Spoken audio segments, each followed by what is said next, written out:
ایک بوڑھی عورت مسجد کے سامنے بھیک مانگتی تھی۔ ایک شخص نے اسے پوچھا کہ کیا آپ کا کوئی بیٹا کمانے کے قابل نہیں ہے؟ تو اس بوڑھی عورت نے کہا ہے۔ تو پھر آپ یہاں کیوں بھیک مانگ رہی ہیں؟ اس بوڑھی عورت نے کہا کہ میرے شوہر کا انتقال ہو گیا ہے، میرا بیٹا نوکری کے لیے بیرون ملک گیا ہے، جاتے ہوئے اخراجات کے لیے مجھے کچھ رقم دے کر گیا تھا، وہ خرچ ہو گئی ہے، اسی وجہ سے میں بھیک مانگ رہی ہوں۔ اس شخص نے پوچھا کہ آپ کا بیٹا آپ کو نہیں بھیجتا ہے؟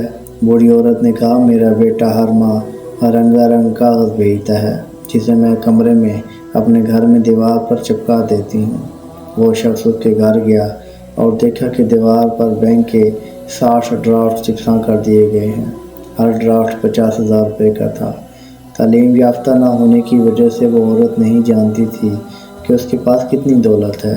اس شخص نے اسے ڈرافٹ کی اہمیت سمجھا دی تو وہ عورت بہت خوش ہوئی اور حیران بھی ہوئی اور پریشان بھی ہوئی کہ دولت ہوتے ہوئے بھی بھیک مانگتی رہی۔ ہماری حالت بھی اسی بوڑھی عورت کی طرح ہے۔ ہمارے پاس قرآن ہے، اسے اپنے منہ سے چومتے ہیں اور ماتھے پر لگا کر اپنے گھر میں رکھتے ہیں، لیکن ہم اس کا فائدہ صرف اس صورت میں اٹھا سکیں گے جب ہم اسے پڑھیں گے، اس کے معنی اور تفسیر کو سمجھیں گے، اس کو اپنی عملی زندگی میں لے کر آئیں گے، تب ہی انشاءاللہ ہماری دنیا اور اس کے بعد کی زندگی دونوں بہتر ہوں گی۔ بہت بڑا خزانہ ہمارے پاس موجود ہے، لیکن ہمارے پاس جہالت کی وجہ سے اس میں چھپے انعامات جو آج ہم سب محروم ہیں۔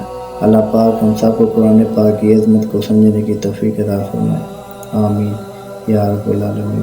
جزاکم اللہ خیر۔ السلام علیکم۔